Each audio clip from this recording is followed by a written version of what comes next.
What's up guys? So due to popular demand dahil sa bagong look ng FJ Cruiser ng The Lost Boys PH, dami nagre-request ng walkthrough kasi gusto nila malaman kung ano yung mga nakakabit dito sa FJ Cruiser.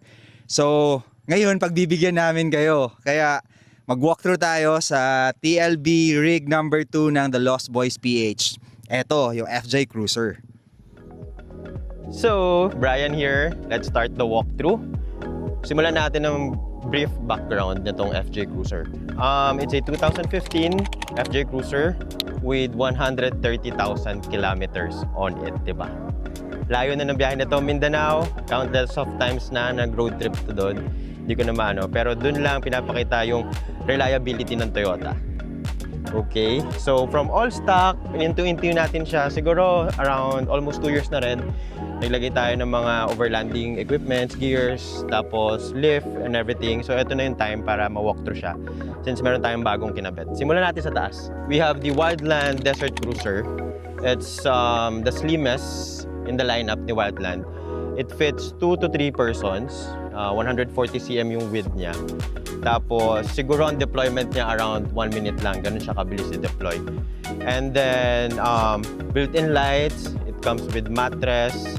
Tapos may 3 sides na window. Yan. Ito pwede mong gawing pinto yung harapan, yung gilid, yung harapan. Ito pinto pwede mong gawing bintana.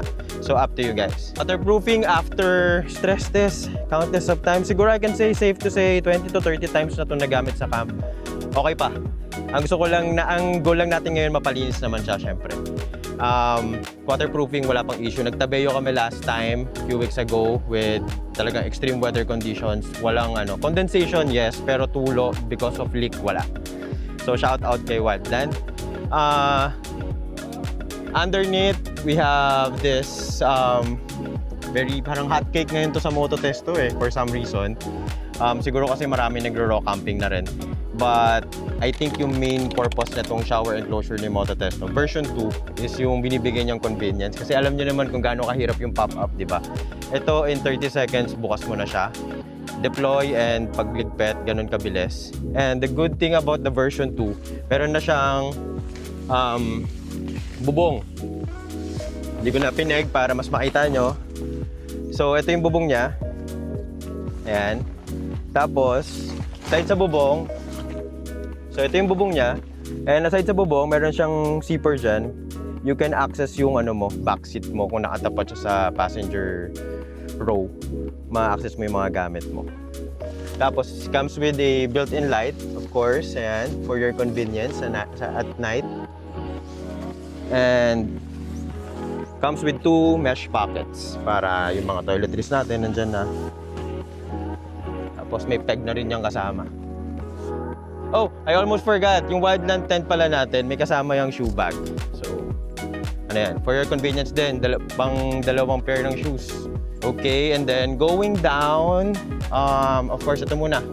Yung awning natin from Camp Industries. This is a 270 awning na passenger mount. Kasi for FJ Cruiser, yung pinto natin, if you can see, pag ganito yung bukas, di ba? So, hindi tayo pwede mag-driver side mount kasi it will parang be a divider itong door. So, dapat talaga nandito sa passenger. So, Camp Industries, extended na rin siya.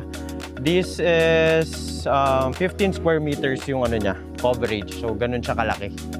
Tapos, freestanding, pwedeng walang paa. And it comes with a built-in lights. 4 yan. Hanggang doon sa unahan.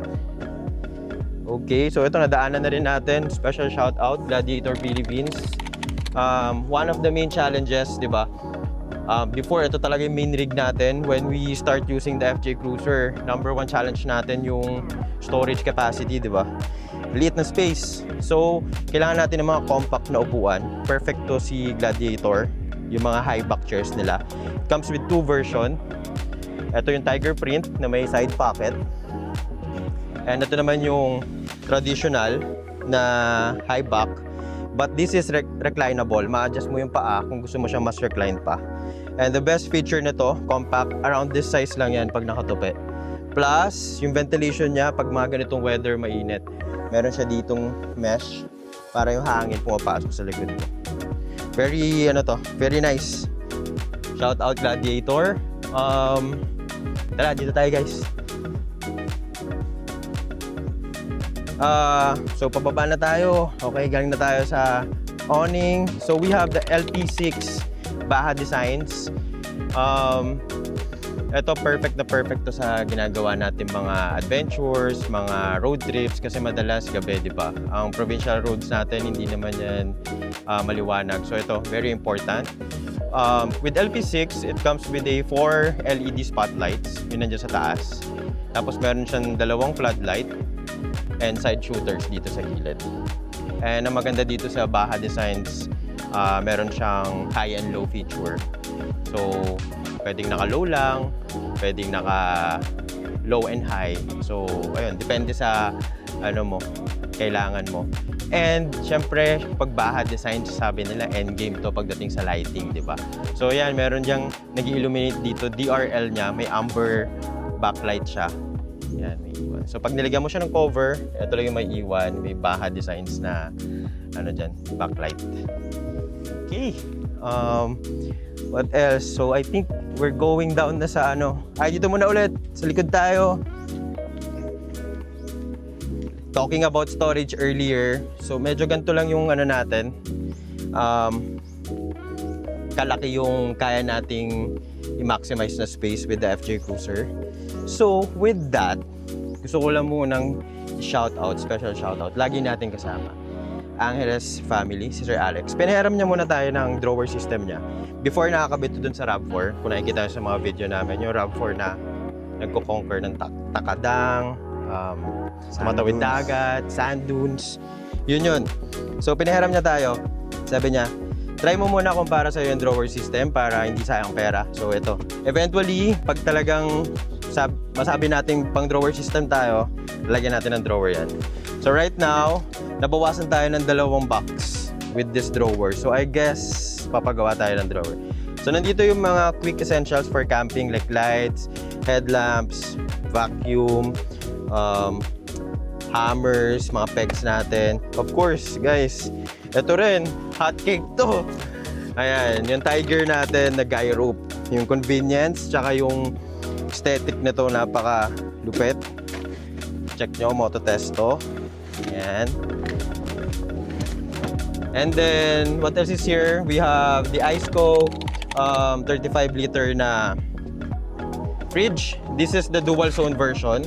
Available kay Mototesto and kay Gladiator. So, ito yung mukhang alubox, guys. Kung nakikita nyo, yan siya. Nilagyan lang natin siya ng bag. This is a thermal bag. So, nakakatulong din kasi ito to keep yung temperature. Pero, basically, it's a two-part fridge. Ayan. So, pwedeng ito yung freezer mo, pwedeng ito yung fridge mo. Tapos, nandito yung controls niya. And, meron din siyang app control. Tapos, talagang super aesthetic nito eh. Kaso, syempre, ano, grabe. Ano lang, na parang scratch magnet na siya, kaya medyo cover up tayo. Okay. 35 liters, pinakamaliit yung kinuha natin because of the storage concerns nga with the FJ Cruiser. So, I think perfect naman siya so far. Power pack, meron? Meron din to. Available din to sa Mototesto, Gladiator. Ito. This is a magnetic Iceco power pack. MAH, sorry guys, I forgot. But for real life testing natin, it varies kung gaano katagal niya mauubos to. Kasi depends sa temperature setting mo or sa climate nung campsite. So, few weeks ago, we were in Tabeo, Mount Data, yung mga ganung area. 2 days. Tapos, yung temperature setting natin medyo mataas kasi malamig nga. So, tumagal siya ng 2 days. Speaking of Iceco, meron din siyang solar panel na pwede mong i-charge yung power pack. So, backup natin yan.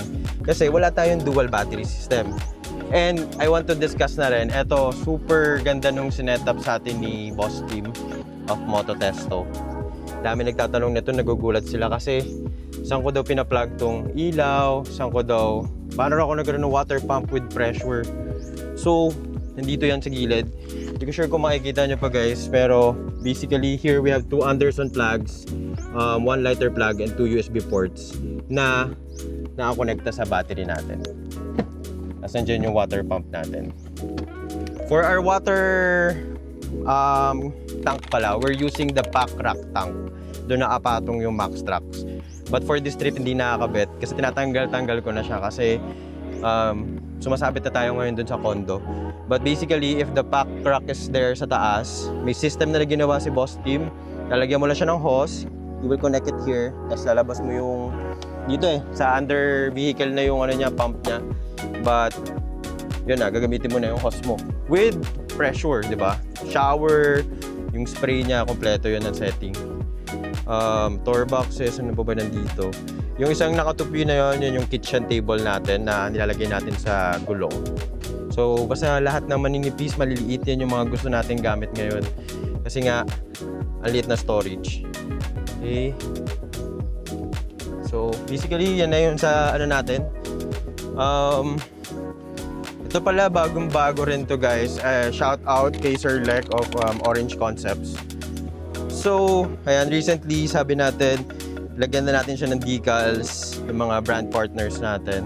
So, ito, ginawan tayo ni Sir Lek. Ang ganda, matte black finish with the Moto Testo, parang call sign. 09 tayo. Tapos, ayan, yung Lost Boys Adventure Rig. Soon, yung Hilux magkakaroon na rin. Papaprint tayo.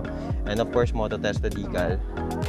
We have, what else? Under the hood, we have the V6 engine ng FJ Cruiser powered by ELF syempre, 5W30. Perfect na perfect. Alam nyo guys, simula nung nag-ELF kami, before kasi random oils yung ginagamit natin, tapos simula nung nag-ELF, naramdaman ko talaga tumahimik yung makina. Real talk guys. So, going down after the oil na ginagamit natin, na lubricant, so, Pony suspension. Oo, kung kulay pula pa siya kasi galing tayo sa biyahe. Pero dami nating dinaanan. Basically, it's a Pony Raid suspension paired with Oldman Imo na load-rated spring sa likod sa harap TJM na hindi pa siya load-rated. So later on, kung magba-bumper tayo, yan yung mga future plans natin. Later, let's discuss that. Pero ngayon, okay na muna tayo stock bumper kasi mabigat yun. Sa ginagawa natin, stock bumper is fine. So, last na. Dito na tayo. Ito yung favorite part ko ngayon. Pero dito tayo sa kabila. Ito. Sa maliwanag, ayan. So, our ever reliable Nito Ridge Grappler. So, marami rin nagtatanong, specs, kung may BMC ba, body mount chop. Wala guys. Plug and play tayo sa stock na FJ Cruiser na lifted ng 2-inch with 285/70/17 na gulong. So, Ridge Grappler 2 years. Every trip parang lagi pa rin namin pinag-uusapan ni Kirk.